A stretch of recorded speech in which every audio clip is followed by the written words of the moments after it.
그럼 보건복지부에서 발표한 자료를 보면은 노인 학대를 하는 행위자가 아들이 가장 높고요. 네. 그 다음이 배우자고, 그 다음에 의료인 복지시설 종사자 이렇게 나타났는데 우선 나눠볼 부분이 자식이다. 이건 사실 심각한 문제네요.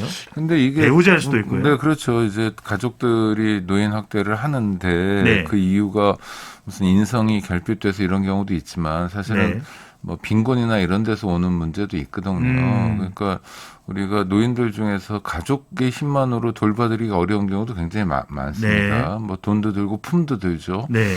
근데 당장 먹고 살기도 힘든 경우에 상당히 고통스러울 수도 있어요. 네. 이런 것들이 이제 아동학대에서도 그런 모습이 나타나잖아요. 이를테면 뭐 지금 우리가 굉장히 경악하는 경우들이 뭐 모텔에서 아빠가 애를 보다가 막 집어 던지고 그랬다 운다고 하는 거 아닙니까? 있을 수 없는 일입니다. 근데 있을 네. 수 없는 일인데 그 장소가 모텔이라는 거니까 네. 온전한 주거 환경이 아니라는 거. 또 애 엄마가 애 낳자마자 바로 뭐 경찰에 잡혀갔다고 하는데 별거 아닌 일로 그렇게. 네. 하여튼 뭐 그런 상황들이 이제 그 남자가 특별한 악당이어서 물론 악당입니다. 네. 그렇게 아이를 괴롭히는 사람은 악당인데 또 노인을 학대하는 사람도 악당인데 그 악당이 되는 구조도 있다는 거죠. 이걸 함께 네. 봐야 된다고 생각합니다.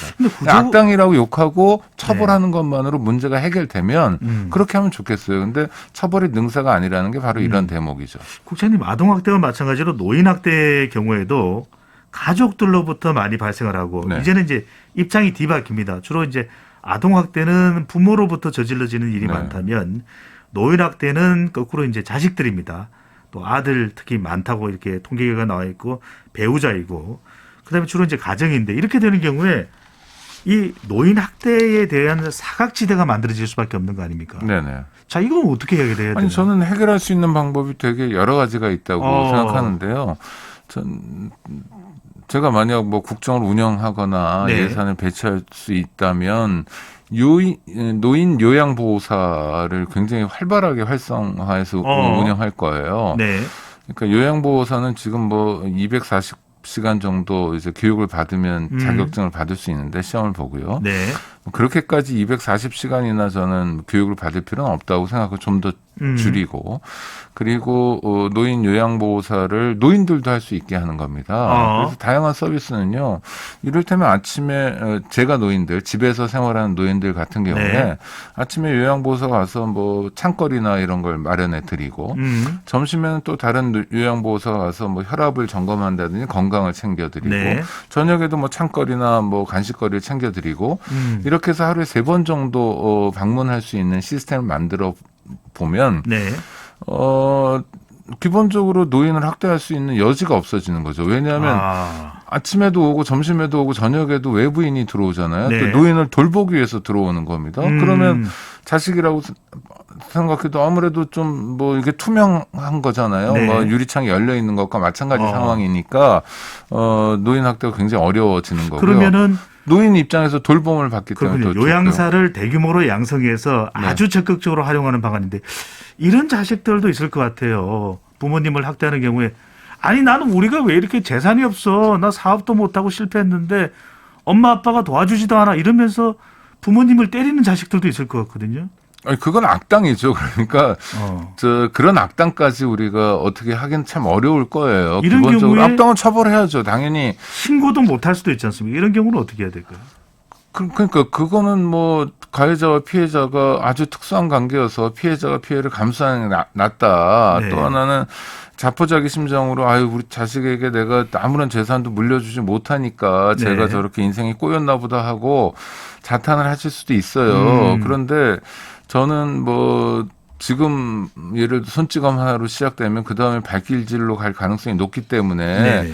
정말 자식에 대한 사랑이 있다면 노인들께서도 단호하게 야단을 칠 수 있어야 한다고 생각하고 물론 네. 물리적으로 야단칠 힘 능력을 갖고 있지 못하기 때문에 뭐 국가의 도움을 요청해야죠. 그래서 네. 더 큰 폭력으로 더 끔찍한 범죄로 이어지지 않게 하기 위해서라도 폭력이 진행되면 단호하게 저는 네. 특히 부모를 상대로 자식이 폭력을 행사하는 건 단호하게 처벌할 수 있어야 하고 네. 그 부모들께서도 그 처벌해야 된다는 생각을 가지셔야 된다고 생각합니다. 또 하나는 더 가중처벌했으면 좋겠어요. 당연히 네. 가중처벌입니다. 법률에서도 당연히 가중처벌하고 있고요. 그 다음에 이 법도 뭐 때로 눈물도 흐리고 인간의 온기도 있습니다만 이런 경우에는 법이 굉장히 냉정하게 처벌합니다. 수사기관도 네. 그렇고 법원도 마찬가지고요. 국장님, 그러니까 네, 혼나게 되는 거죠. 자식 문제는 그렇게 치고 의료인이나 복지시설 종사자들이 학대를 하는 건 어떻게 해석을 해야 될까요? 아니 그러니까 노인 요양원 같은 데서 그런 일들이 벌어지는 겁니다. 네. 지금 어르신들을 집에서 다 모실 수가 없으니까 요양원에 보내드린 가정이 굉장히 많아요. 네. 어쩔 수 없이. 근데 코로나 상황이어서 얼굴도 못 뵙고 뭐 그렇지 네. 않습니까? 유리칸 믿고 사이에서. 맡겼는데. 네. 근데 정말 제대로 식사는 대접해 드리는지 네. 또 뭐 건강 관련 제대로 하는지에 대한 의문이 있습니다. 이게 왜 그러냐면요. 기본적으로는 노인 요양원을 운영하는 뭐 의료계나 뭐 복지법인 같은 데서 많이 네. 하고 있는데 이런 데서 정말 노인들의 인권을 위해서 안전을 위해서 생명을 위해서 이런 시설을 운영하는 분들도 있겠지만 잘하는 것도 있죠. 네, 대부분은 돈 벌려고 하는 겁니다. 아니, 그러니까 근데- 노인들이 돈벌이의 대상일 수밖에 없어요. 그래서 제가 생각하는 네. 건 제가 만약에 뭐 이런 정책을 결정할 수 있다면 국공립 노인 요양원을 여러 개 만드는 겁니다. 아. 제가 수원에 있는